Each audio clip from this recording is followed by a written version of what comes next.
Well, this is a wonderful day.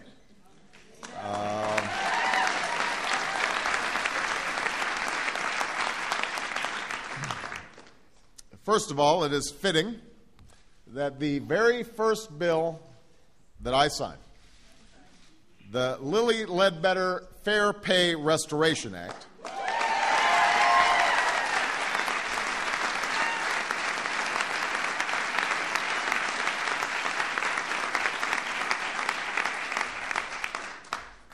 that it is upholding one of this nation's founding principles, that we are all created equal and each deserve a chance to pursue our own version of happiness.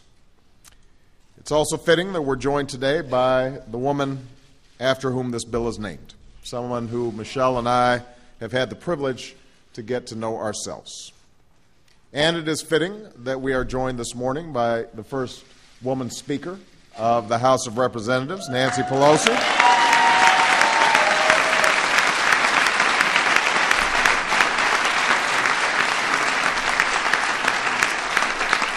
It's appropriate that this is the first bill we do together. We could not have done it without her. Madam Speaker, thank you for your extraordinary work. And to all the sponsors and members of Congress and leadership who helped to make this day possible.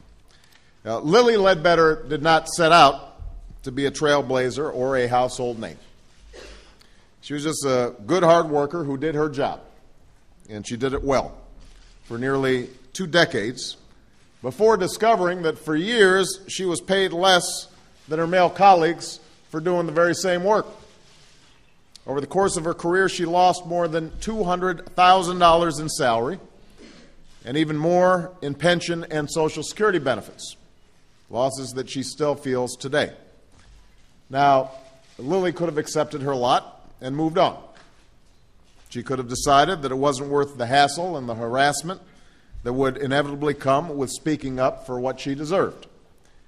But instead, she decided that there was a principle at stake, something worth fighting for. So she set out on a journey that would take more than 10 years, take her all the way to the Supreme Court of the United States, and lead to this day and this bill which will help others get the justice that she was denied. Because while this bill bears her name, Lilly knows that this story isn't just about her.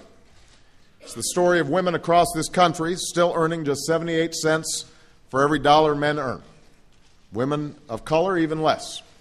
Which means that today, in the year 2009, countless women are still losing thousands of dollars in salary, income, and retirement savings over the course of a lifetime. Now, equal pay is by no means just a women's issue. It's a family issue. It's about parents who find themselves with less money for tuition and child care, couples who wind up with less to retire on, households where one breadwinner is paid less than she deserves. That's the difference between affording the mortgage or not, between keeping the heat on or paying the doctor bills or not. And in this economy, when so many folks are already working harder for less and struggling to get by, the last thing they can afford is losing part of each month's paycheck to simple and plain discrimination.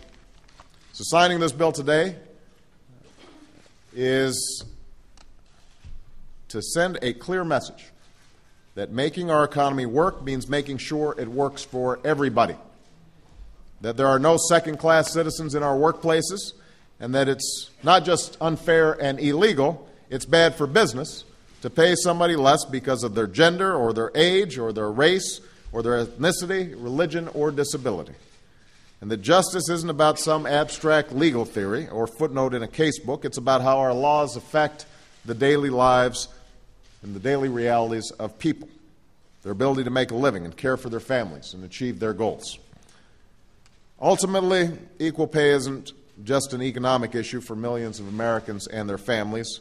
It's a question of who we are and whether we're truly living up to our fundamental ideals, whether we'll do our part as generations before us to ensure those words put on paper some 200 years ago really mean something, to breathe new life into them with a more enlightened understanding that is appropriate for our time. That is what Lilly Ledbetter challenged us to do, and today I sign this bill not just in her honor, but in the honor of those who came before. Women like my grandmother, who worked in a bank all her life, and even after she hit that glass ceiling, kept getting up and giving her best every day without complaint because she wanted something better for me and my sister. And I sign this bill for my daughters and all those who will come after us, because I want them to grow up in a nation that values their contributions, where there are no limits to their dreams, and they have opportunities their mothers and grandmothers never could have imagined. In the end, that's why Lilly stayed the course.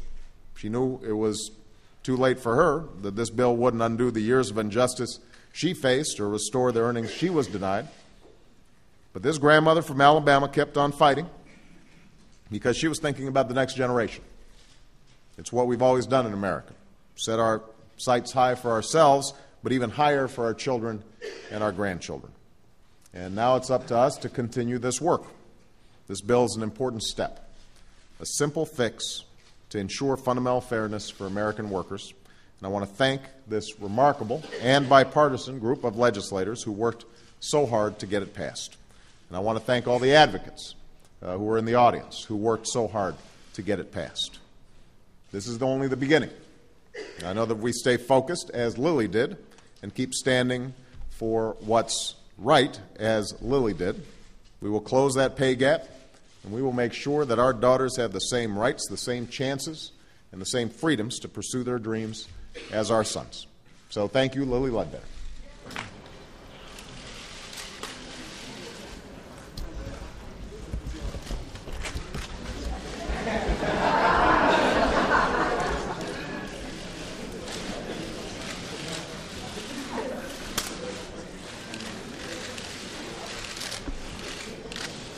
We can always get more.